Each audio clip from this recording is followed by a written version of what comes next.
사랑하는 제주제일 친구에게 성도 여러분, 한 주간 잘 지내셨는지요? 이 시간 교회 소식을 먼저 알려드리도록 하겠습니다. 부활주일 예배를 영상으로 드리게 되어서 마음이 아프지만 오늘 예배드리는 여러분께 하나님의 축복이 가득하기를 축원합니다. 다음 주 4월 19일까지 사회적 거리두기에 동참하여 교회는 온라인으로 예배를 드리기로 했습니다. 조금만 더 참아주시고 배려해 주시기를 바랍니다. 온라인 계약을 한 학생들과 가정을 위해서 기도해 주시기 바랍니다. 또한 연세가 많으신 어르신들의 건강을 위해서도 계속해서 기도를 부탁드립니다. 이 시간 기도함으로 2020년 4월 12일 부활주일 예배를 하나님께 올려드리겠습니다. 예수께서 이르시되 나는 부활이요 생명이니 나를 믿는 자는 죽어도 살겠고 무릇 살아서 나를 믿는 자는 영원히 죽지 아니하리니 이것을 내가 믿느냐.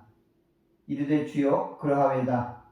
주는 그리스도시요 세상에 오시는 하나님의 아들이신 줄을 내가 믿나이다.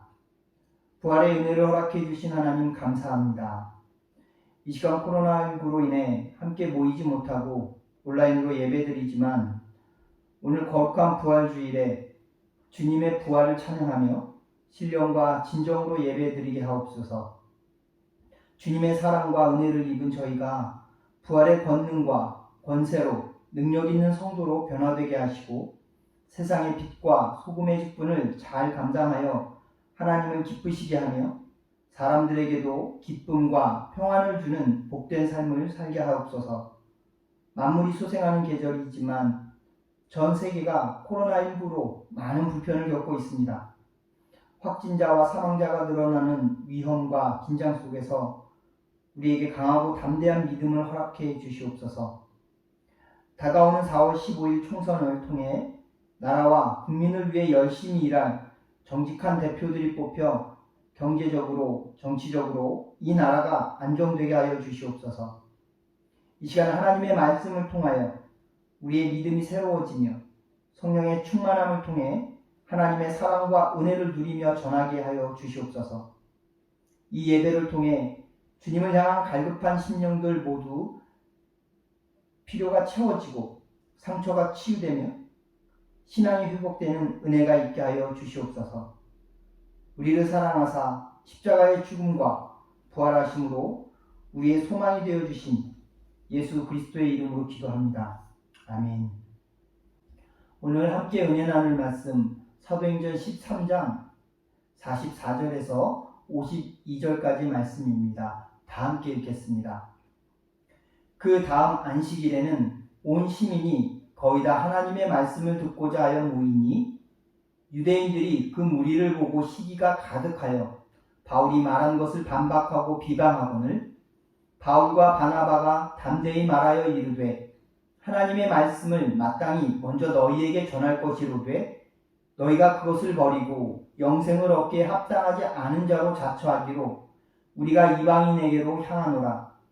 주께서 이같이 우리에게 명하시되 내가 너를 이방의 빛으로 삼아 너로 땅끝까지 구원하게 하리라 하셨느니라 하니 이방인들이 듣고 기뻐하여 하나님의 말씀을 찬송하며 영생을 주시기로 작정된 자는 다 믿더라.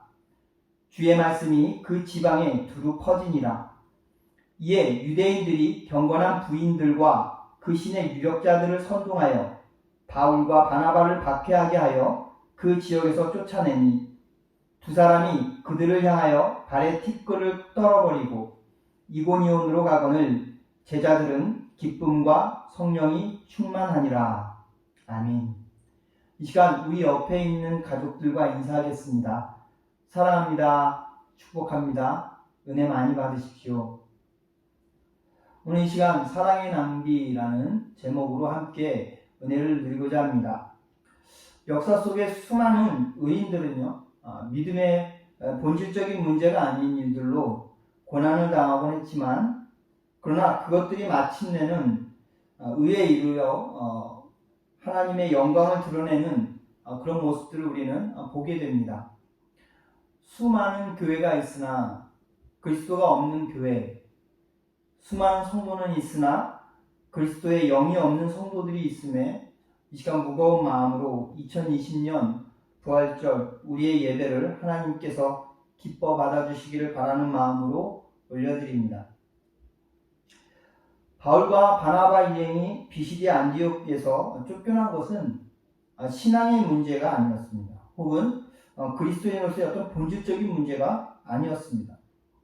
그것은 그곳에 있던 유대교 지도자들의 욕망으로 인한 시기 때문이었습니다.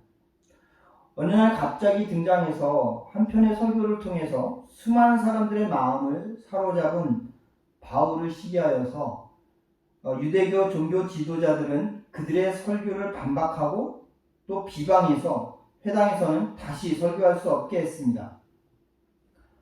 그러나 바울과 바나바 일행은 그것으로 좌절하지 않고 오히려 회당 밖에서 자유롭게 유대인이나 이방인들을 상관하지 않고 만나는 사람마다 모든 사람들에게 복음을 전했습니다. 돈을 얻거나 권력을 구하거나 명예를 취하기 위함이 아니었습니다. 오직 비시디아 안디옥 사람들에게 주님의 사랑과 생명의 통로가 되기 위해 자기를 희생하고 또한 자기를 헌신한 것이었습니다. 그 결과 바울과 바나바 일행은 유대교 지도자 무리에게 선동당한 귀족 부인들 그리고 유력자들에 의해서 비시디아 안디옥에서 완전히 쫓겨나게 됩니다. 그러나 그들의 쫓겨남이 바울과 바나바의 그 복음 전파가 실패한 것이 아님을 오늘 본문 52절이 우리에게 알려주고 있습니다. 제자들은 기쁨과 성령이 충만하니라. 비록 바울 일행은 쫓겨났지만 바울로부터 복음을 전해받은 비시디아 안디옥의 그리스도인들은 바울이 떠난 뒤에도 기쁨과 성령이 충만한 삶을 살았다고 오늘 본문은 전해주고 있습니다. 어떻게 그것이 가능했을까요? 신약 성경 요한복음은 이렇게 시작하죠. 태초에 말씀이 계시니라. 이 말씀이 하나님과 함께 계셨으니 이 말씀은 곧 하나님이시니라. 그가 태초에 하나님과 함께 계셨고 만물이 그로 말미암아 지은 바 되었으니 지은 것이 하나도 그가 없이는 된 것이 없느니라. 그 안에 생명이 있었으니 이 생명은 사람들의 빛이라. 빛이 어둠에 비치되 어둠이 깨닫지 못하더라. 요한복음 1장 1절에서 5절까지 말씀이었고요.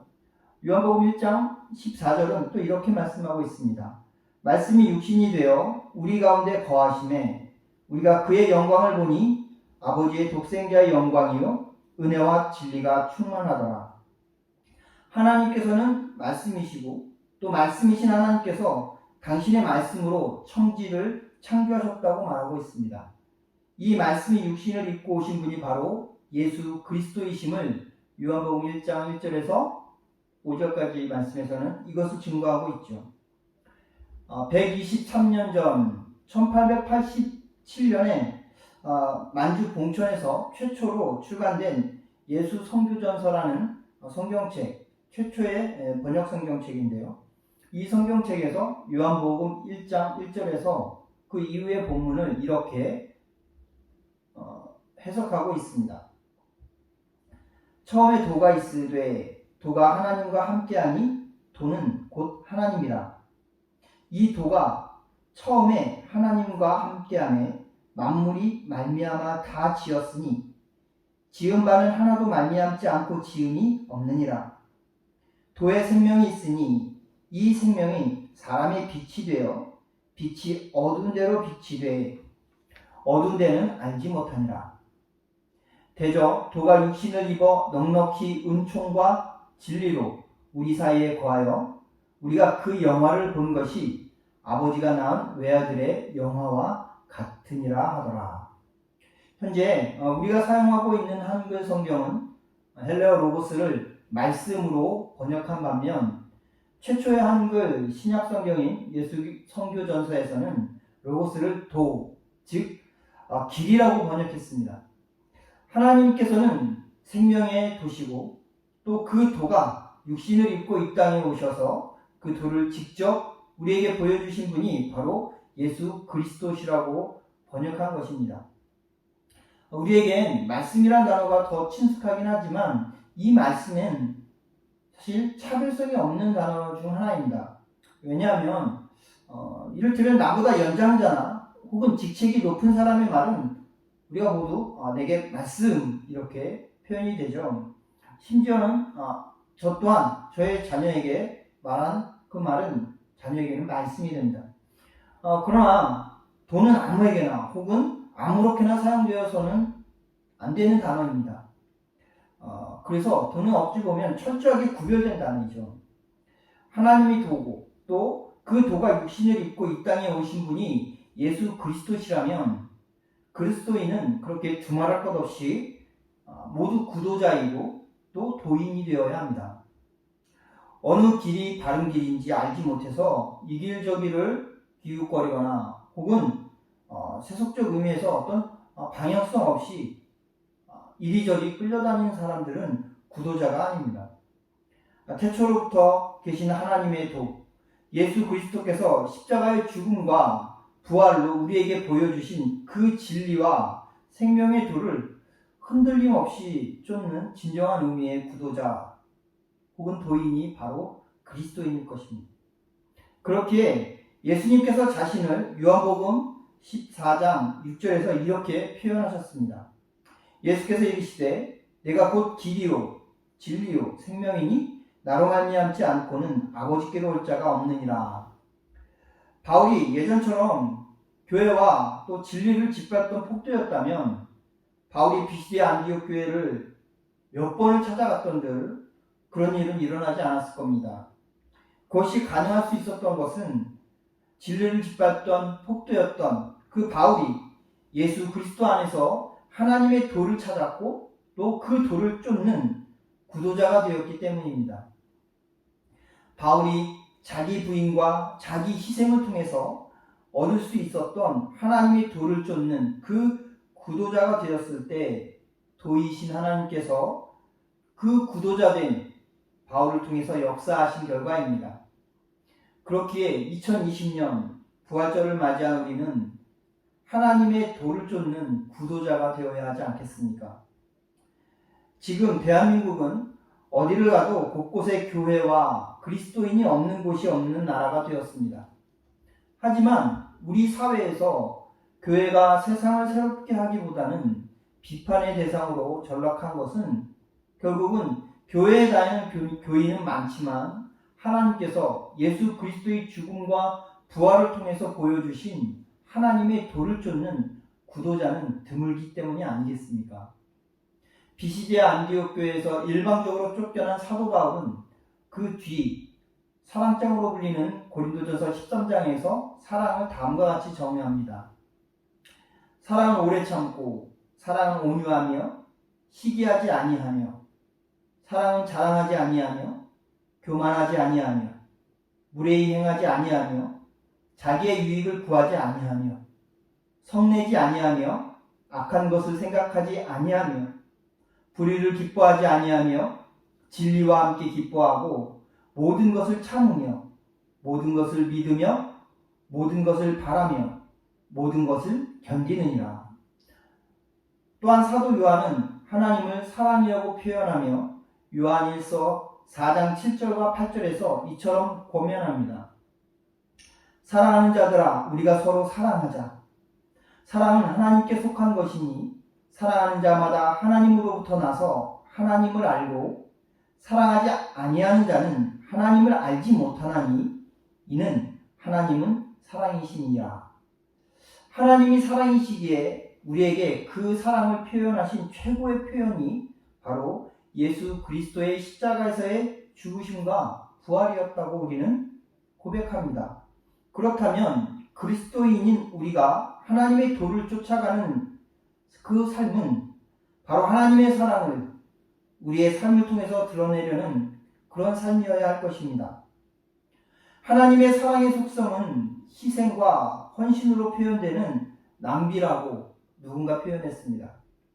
사랑하면 사랑하는 사람을 위해 자기 자신을 또는 자신의 것을 낭비하지 않을 수 없듯 우리를 사랑하신 하나님의 사랑, 그 또한 외아들이신 예수 그리스도를 만물을 우리를 위해서 아낌없이 낭비하심으로 표현된 것입니다.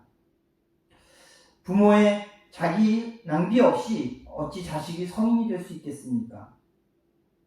자식을 위한 낭비를 아끼거나 혹은 아까워하거나 혹은 주저하는 사람이 있다면 그는 그 자식의 친부모가 아님을 스스로 증명하는 것 아니겠습니까?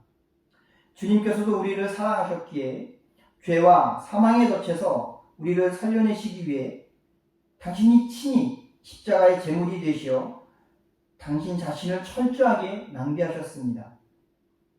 그와 같이 우리에게 대한 주님의 자기 낭비가 없었다면 우리가 지금처럼 기쁨과 성령이 충만한 새 생명의 삶을 누릴 수 없었을 것입니다. 바울과 그 일행은 하나님의 도를 쫓아 자신의 삶을 비시디아 안디옥의 사람들을 위해 낭비함으로 그들에게 기쁨과 성령 충만한 삶을 누릴 수 있게 해주었습니다. 이들의 삶을 통해 그리스도인은 그 기쁨과 성령 충만의 삶을 자기 홀로 누리려고 하지 않고 그 삶을 주신 주님의 통로가 되어서 누군가를 위해 기꺼이 자신을 낭비하는 삶을 산 사람들입니다. 그런 사람들의 모임을 바로 교회라고 우리는 하고 있습니다. 그렇게 교회는 낭비하는 곳이 되어야 합니다. 낭비라는 단어는 원래 시간이나 재물을 헛되이 사용한다는 부정적인 의미를 갖고 있습니다. 그렇지만 사랑의 낭비는 그 반대입니다. 부모가 자식을 위해 자신을 낭비하는 것을 헛된 낭비라고 하지 않는 것은 부모의 자기 낭비를 통해 자식이 온전한 한 인격체로 살아가게 하기에 자식을 위한 부모의 자기 낭비는 언젠가 소멸할 자기 생명의 가치를 극대화하는 길입니다. 그리스도인이 누군가를 위해 주님의 통로가 되고 또한 그 통로가 되기 위해 자신을 낭비하는 것은 유한한 자기 생명을 예수 그리스도 안에 있는 영원한 생명과 접속시키는 것이기 때문에 그보다 더한 자신을 영화롭게 하는 길은 없습니다. 사도 바울은 자신을 살리기 위해 당신을 낭비해 주신 주님의 사랑에 보답하기 위해 평생 그 사랑의 통로가 되어 자기 낭비를 멈추지 않았기에 비시디아 안디옥에서처럼 그가 가는 곳마다 기쁨과 성령이 충만한 그리스도인들과 교회가 세워졌습니다. 오늘 2020년 부활주의를 맞는 우리에게 하나님께서 이 본문을 통해서 주시는 메시지 아니겠습니까? 지난 한 달 반 동안 우리는 교회에 함께 모여 예배드리지 못하고 있습니다. 누군가는 종교 탄압이라고도 합니다. 그러나 우리가 우리의 만족을 위해 모여서 예배를 드림으로 주변에 하나님을 모르는 수많은 사람들이 불안과 염려에 빠진다면 하나님이 그런 예배를 기뻐하실까요? 고신대 손봉호 석좌교수가 지난 9일 한 언론과의 인터뷰에서 이렇게 말씀하셨습니다. 무고한 생명이 나 때문에, 우리 때문에 생명을 잃을 가능성이 있는데도 불구하고 신앙의 자유라는 이유로 방역 시책을 무시한 현장 집회 예배를 고집해서는 안 된다. 그러시면서 그것은 하나님이 기뻐하는 예배가 아니라 도리어 하나님에 대한 반역이라고 전했습니다. 생명과 안전을 위협하는 그런 방식의 예배는 오히려 사람들 앞에 생명을 만드신 하나님을 욕되게 한다는 것 아니겠습니까? 그리고 또 이렇게 말씀하셨습니다. 모여서 예배를 드리는 것이 마치 신앙생활의 전부인 것처럼 하는 착각을 버리고 이 기회에 형식이 아닌 본질을 향해 가야 한다. 그리고 하나님의 사랑 안에서 올바르고 정직하게 살며 약한 사람을 돕고 우리 사회에 이익이 되는 일을 하는 것이 기독교 신앙의 아주 중요한 요소라고 말씀하셨습니다. 그리스도인의 본질은 하나님께 모여 예배드리는 것이 아니라 하나님의 도를 깨닫고 그 도를 쫓는 구도자의 삶, 또 그 도를 전하는 전도인으로 살아가는 것입니다. 하나님의 사랑의 그 도의 최고점이 예수 그리스도의 십자가 사건과 부활이라는 것을 잊어서는 안 됩니다. 그 사랑의 낭비가 있었기에 오늘 우리가 부활절을 맞이할 수 있었음을 잊어서는 안 됩니다. 우리가 요즘 쓰고 있는 여러 디지털 기기들 중에 카메라가 있죠. 이 카메라는요, 동일한 화면 안에 여러 개의 입자들이 모아져서 우리에게 표현되어집니다. 그런데 이 동일한 크기의 디지털 화면인 경우에 입자가 500만 개로 이루어진 그런 500만 화소보다 그 입자의 5분의 1 크기로 더 작은, 만약에 25만 개로 이루어진다면 그 25만 화소의 화면이 훨씬 더 선명한 영상을 보여준다고 하는 것입니다. 이처럼 우리가 주님의 통로가 되기 위해 우리 자신을 낭비하면 낭비할수록, 우리 자신을 낭비해서 우리 자신이 작아지면 작아질수록, 그래서 없어지면 없어질수록 주님의 사랑과 생명은 우리의 삶을 통해 더욱 뚜렷하고 더욱 선명하고 더욱 진하게 역사하실 것이라는 것입니다. 사랑하는 제1교회 성도 여러분, 우리 교회는 많은 분들의 낭비 속에 세워지고 또 지금까지 유지되어 왔습니다. 우리 교회는 주일 식사비를 교회에서 지출하지 않습니다. 주일 성도님들의 점심을 대접하기 위해 매주 식사를 담당하시는 성도님들의 낭비를 통해서 우리는 식사를 대접받고 있습니다. 우리 교회는 주일 학교를 위해 특별하게 지정된 활동비를 정하지 않고 있습니다. 교사분들이 맡은 어린 영혼들을 위해 자비량의 낭비를 통해서 하나님의 사랑을 실천하고 계십니다. 제가 부임한 후 8년 동안 이런 상황으로 저에게 불평이나 불만을 내비치신 성도님은 한 분도 안 계셨습니다. 저는 이런 성도님들이 자랑스럽습니다. 그리고 너무 고맙습니다. 이번 코로나19로 인해서 예배를 모여서 드릴 수 없게 되었을 때, 그때도 우리 신앙의 신념과 또 욕심을 위해 이 예배를 강행해야 한다는 거친 요구도 단 한 번 없었습니다. 함께 예배를 드리지 못하니 헌금도 거치지 못하는 상황에서 재정을 담당하시는 재정 집사님들이 걱정은 조금 하셨지만, 함께 예배 드릴 때 각자 그동안 누린 은혜와 각자의 신앙의 고백을 통해서 채워질 것이라 믿으며 참아주셨습니다. 그런 와중에 몇몇 성도님들은 재정 집사님들께 교회 통장을 통해서 헌금을 해주신 분들도 계십니다. 교회의 주인은 하나님이시며 교회의 머리는 예수 그리스도이십니다. 교회는 하나님의 사랑과 은혜로 하나님의 도를 깨우쳐 그 도를 쫓는 그리스도인들의 모임입니다. 하나님의 사랑과 은혜는 예수 그리스도의 십자가에서 죽으심과 부활하심을 통해 우리의 죄를 용서하시고 우리에게 영원한 새 생명을 주셔서 기쁨과 성령이 충만한 삶을 살게 하신 그것입니다. 그 사랑과 은혜 속에 있는 우리들이 그렇기에 사랑의 낭비를 실천할 수 있기를 바랍니다. 낭비해서는 안 될 곳에 낭비하지 않는 분별력과 낭비해야 할 곳에 우리 자신을 낭비하는 용기를 지니시기 바랍니다.